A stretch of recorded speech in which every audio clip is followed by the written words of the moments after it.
항상 무엇 때문에라는 이유가 있습니다. 이유가 없는 행동은 없다고 볼 수 있겠습니다. 모든 행동에는 나름의 이유가 있기 때문에 그렇게 행동할 때에 그 행동이 정당화가 되고 또 그 행동이 인정을 받게 되는 것입니다. 자칫 이유가 없는 행동을 하게 되면 사회를 무질서하게 만들 수도 있고 또 자신이나 타인에게 해가 되는 그런 일들을 저지를 수도 있다 하는 것입니다. 우리가 보통 감사하는 것도 무엇 때문에 이 감사할 만한 이유가 있어서 감사한다 그렇게 이야기를 합니다. 보통 사람들의 그 감사의 이유를 보면 건강한 것 감사하고 또 가정의 식구들이 잘 된 것 감사하고 또 직장 생활이나 사업이 잘 되어서 물질적으로 또 여유가 생긴 것 감사하고 또 우리 농부들은 농사가 풍년이 된 것 감사하고 등등의 감사 이유를 들어서 감사합니다. 이런 감사는 우리 성도들뿐만 아니라 이 세상의 모든 사람들은 다 이런 감사를 하고 있습니다. 걱정스러운 것은 우리가 감사의 이유를 이렇게 잘 되는 것만을 감사의 이유로 삼는다면 그럼 만약에 이러한 것들이 사라지게 되면요. 그러면 감사 또한 사라지고 불평과 원망과 실망으로 가득 찬 그런 삶을 살 수가 있다 하는 것입니다. 그렇게 되면 우리는 세상 사람들과 다름이 무엇이 있겠습니까? 그러하게 우리 기독교인들의 감사는 세상 사람들의 감사와는 그 차원이 달라야 함을 성경은 여러 곳에서 우리에게 말씀하고 있습니다. 어떤 이유가 있는 조건적인 감사가 아니라 무조건적인 감사죠. 그래서 범사에 감사를 하라 그렇게 말씀하기도 하고요. 또 그리하기에 그러므로 감사하는 것이 아니라 그럼에도 불구하고 감사하는 것. 그런 이런 감사는 곧 믿음으로 하는 감사가 되어야 한다 하는 것을 성경은 말씀하고 있는 것입니다. 오늘 말씀은 짧은 두 구절이지만 이 구절 속에는 우리가 감사해야 될 이유가 무엇인지 또 그렇게 감사할 수 있는 비결은 무엇인지 또 어떻게 감사해야 하고 얼마만큼 감사해야 하는지 등에 대한 아주 귀한 가르침을 우리에게 주고 있습니다. 하나씩 보면요. 첫째로는 오늘 본문을 통해 우리가 감사해야 할 이유가 무엇인지를 배우게 됩니다. 오늘 6절 말씀 보시면 그러므로 너희가 그리스도 예수를 주로 받았으니 그 안에서 행하되 이렇게 말씀 이어가고 있는데요. 그리스도 예수를 주로 받았다 하는 것입니다. 우리는 그리스도 예수를 주로 받은 성도입니다. 이 한 가지 사실만으로도 우리에게는 감사가 넘칠 수밖에 없다 하는 것입니다. 여기 그리스도 예수를 주로 받았다 하는 말씀의 의미가 무엇이겠습니까? 바알 사도를 통해서 에바브로디도가 고로새 교회에 복음을 전했습니다. 그런데 그 고로새 교회 성도들이 그 복음을 듣고 그 복음의 가르침을 받아서 그리스도 예수님을 주님으로 받았다 하는 것입니다. 이 주님으로 받았다는 것은 이제는 당신이 내 삶의 주인이십니다. 내 생명의 주인이십니다. 내가 가진 모든 것의 주인이십니다. 라고 하는 또 다른 고백이 되겠죠. 그렇다면 그리스도이신 예수님께서 우리의 주님 되시기 위해서 예수님께서 하신 일은 무엇일까요? 우리가 잘 아는 대로 높고 높은 보좌를 버리시고 낮고 낮은 이 땅에 오셔서 특히나 인간의 몸을 입고 오셔서 우리 인간의 모든 죄를 담당하시고 당신의 몸을 저주의 십자가에 메어 다셨다 하는 것입니다.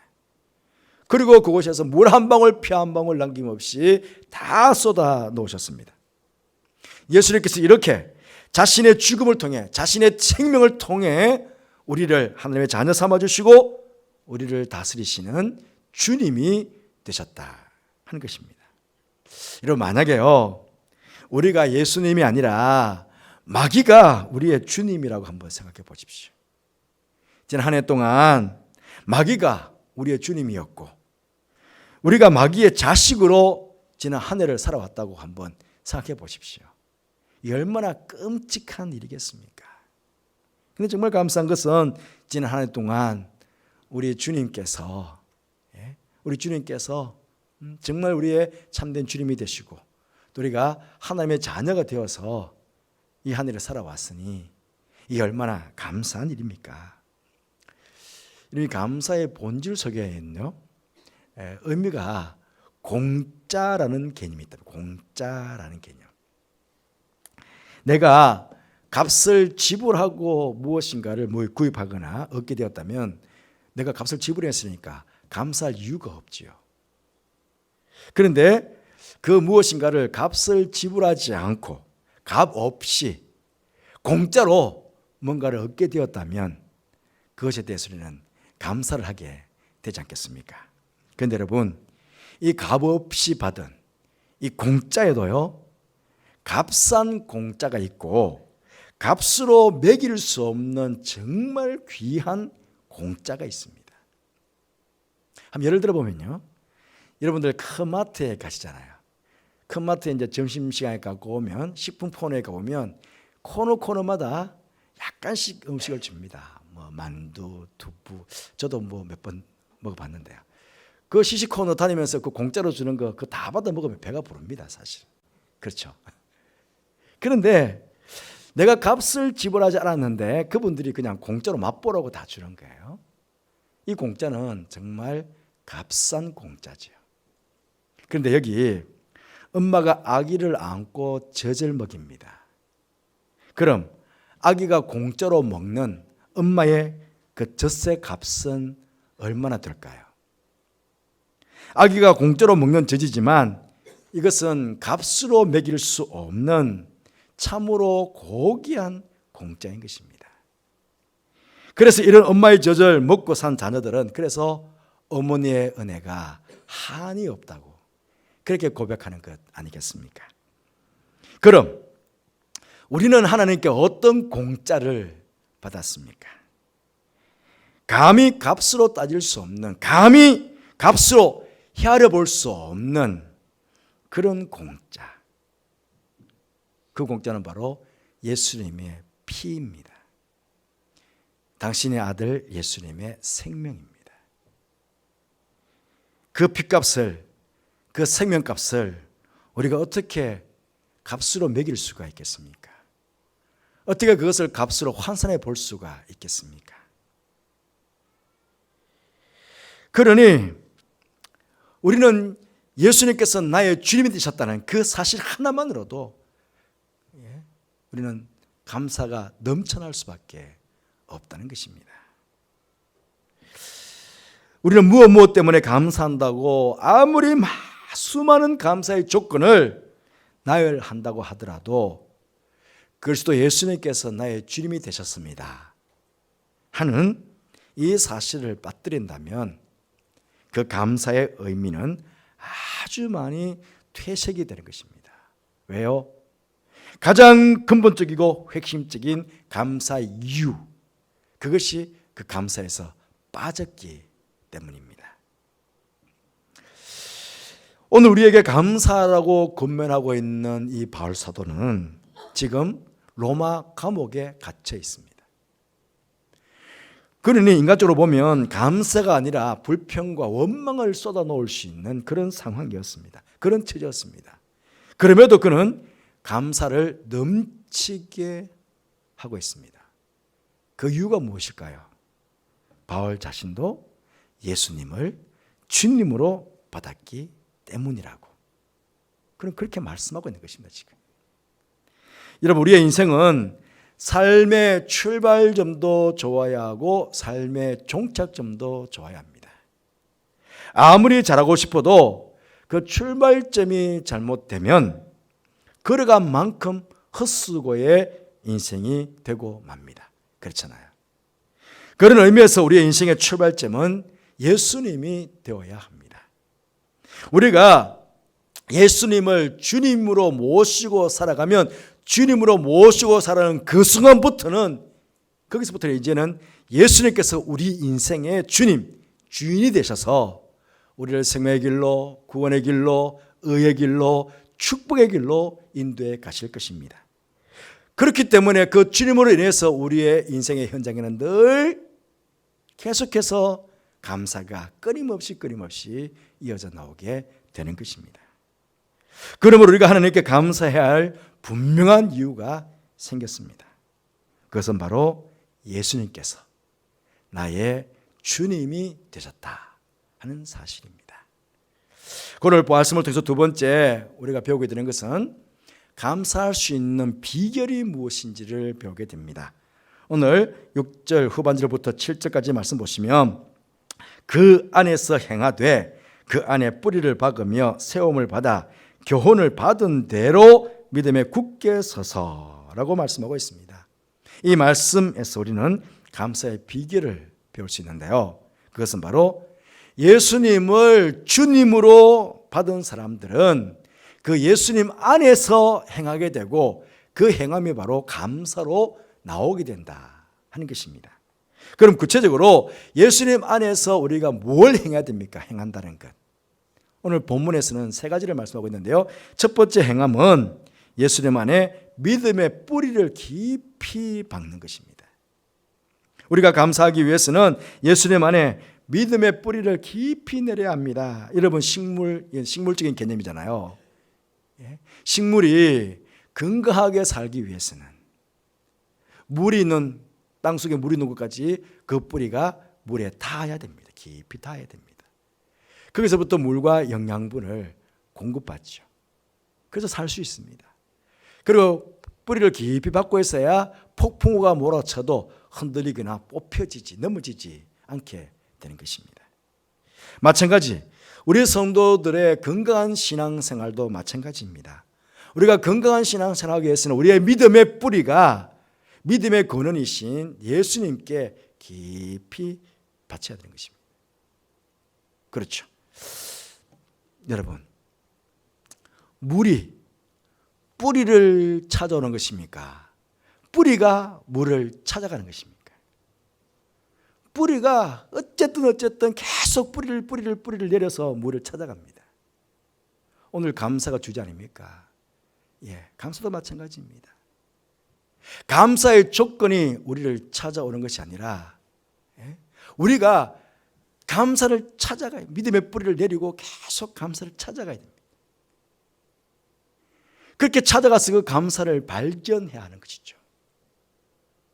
그때 우리는 믿음에 굳게 서서 감사함을 넘치게 할 수 있는 것입니다. 그렇게 찾아갔을 때 그때 우리는 그럼에도 불구하고 역설적인 감사, 범사의 감사, 오직 믿음으로 감사가 그 가운데서 이루어지게 된다는 것입니다. 또 행함의 두 번째는 예수님 안에 세움을 받는 것입니다. 이 세운다는 건 좀 건축과 관계가 있지 않겠습니까? 예수님께서 마태복음 5장에서 산상수훈을 말씀하실 때에 내 말을 듣고 행한 자는 반석 위에 지은 지혜로운 사람과 같다. 그렇게 말씀하셨지 않습니까? 우리는 예수님의 말씀의 기초 위에 아름답게 세움을 가야 되는데 뭘 세워야 되느냐? 우리 신앙의 인격을 바로 세워야 됩니다. 우리의 신앙관을 바르게 세워야 됩니다. 우리의 인생관을 바르게 세워야 됩니다. 우리의 세계관을 바르게 세워야 됩니다. 모든 것들을 잘 세워야 되는데 그중에 오늘 주제를 놓고 보면 감사관, 우리의 감사관을 하나님 앞에서 바르게 잘 세워야 됩니다. 그때 우리는 믿음의 굳게 서서 하나님 앞에 감사를 넘치게 할 수 있는 것이에요. 그리고 세 번째로 그분의 교훈을 받는 것입니다. 우리가 감사하기 위해서는 예수님 안에서 교훈을 받아야 합니다. 오늘 말씀 보시면 교훈을 받은 대로라고 이야기했습니다. 이미 우리는 교훈을 받았다는 것입니다. 이미 가르침을 받았다는 것입니다. 여러분, 세상에는 수많은 잘못된 헛된 가르침이 있습니다. 헛된 교훈이 있습니다. 오늘 8절 읽지 않았지만요, 8절 말씀 보시면 누가 철학과 헛된 속임수로 너희를 사로잡을까 주의하라. 이것은 사람의 전통과 세상의 초등학문을 따름이요 그리스도를 따름이 아니니라 그랬습니다. 이런 잘못된 가르침을 받게 되면 누구에게 무엇을 감사해야 할 것인지를 잘못 배우게 되고, 그러면 결국은 헛된 감사를, 우리에게는 감사의 대상이 있고 그 감사의 대상에게 우리는 정말 감사해야 될 일들이 있는데 그런데 감사의 대상이 누군지도, 누구에게 감사해야 되는지, 무엇을 감사해야 되는지도 모르고 헛된 감사를 우리는 할 수밖에 없다는 것입니다. 그러기에 예수님 안에서, 예수님의 말씀 위에 우리가 감사관을 잘 세워서 교훈을 받은 대로 그렇게 감사를 해야 되겠습니다. 그러면 무슨 교훈을 받았을까? 무슨 교훈을? 감사를 행하라고 그러는데 그럼 어떤 감사를 행해야 되는지, 그럼 그 교훈이 뭐냐는 거죠.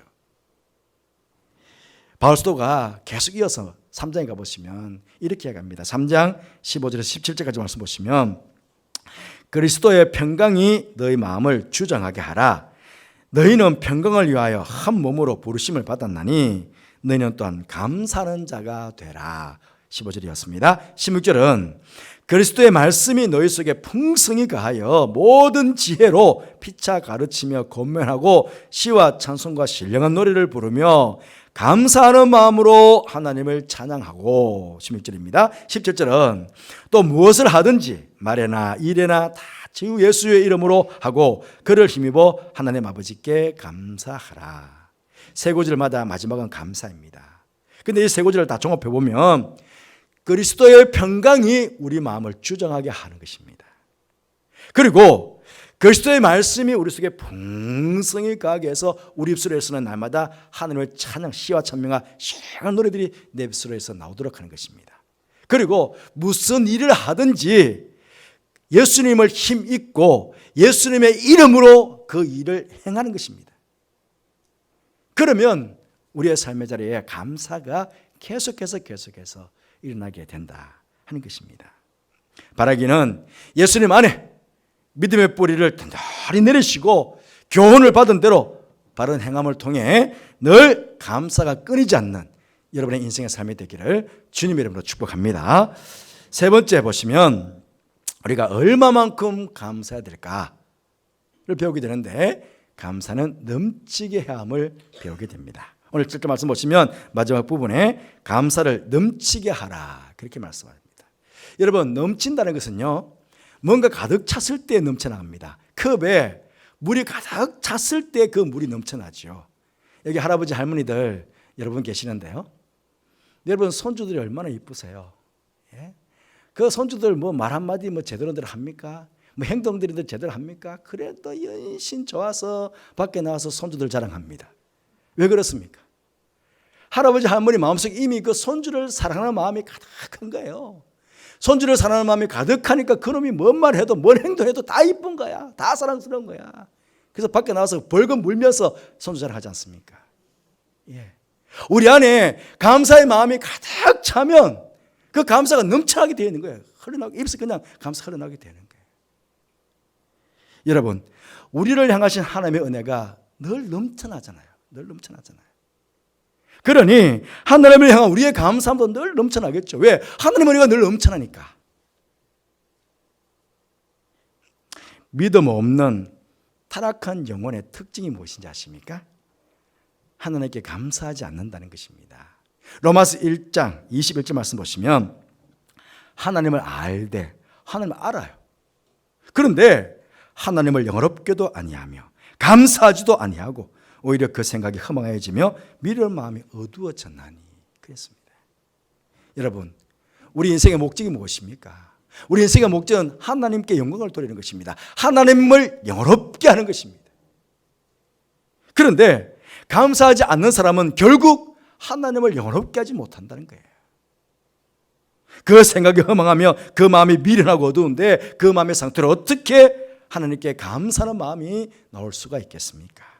하지만 하나님을 알고 하나님을 영어롭게 하는 것을 삶의 목표로 삼고 예수님을 나의 주님으로 모시고 그 주님 안에서 바른 행함을 미피 믿음의 뿌리를 내리고 신앙의 집들을 바르게 잘 세우고 교훈을 받은 대로 그렇게 행하면, 그러면 그런 사람들에게는 늘 감사가 넘쳐나오게 되어 있다는 것입니다. 그 감사함으로 우리 하나님을 영원롭게 한다는 것입니다. 시편 50편 23절 말씀 보시면 감사로 제사를 드리는 자가 나를 영원롭게 하나니 그 행위를 옳게 하는 자에게 내가 하나님의 구원을 보이리라. 시편의 기자처럼 믿음으로 감사하셔서 여러분께서 하나님을 영어롭게 해드리는 그런 성도들 되시길 바랍니다. 우리가 하나님을 감사함으로 영화롭게 드리면, 그러면 그 순간부터는 이제는 우리의 주인 되신 그 하나님께서 우리 감사의 행위를 옳다고 인정해 주시고 이제 하나님의 구원을 우리에게 보여주실 것입니다.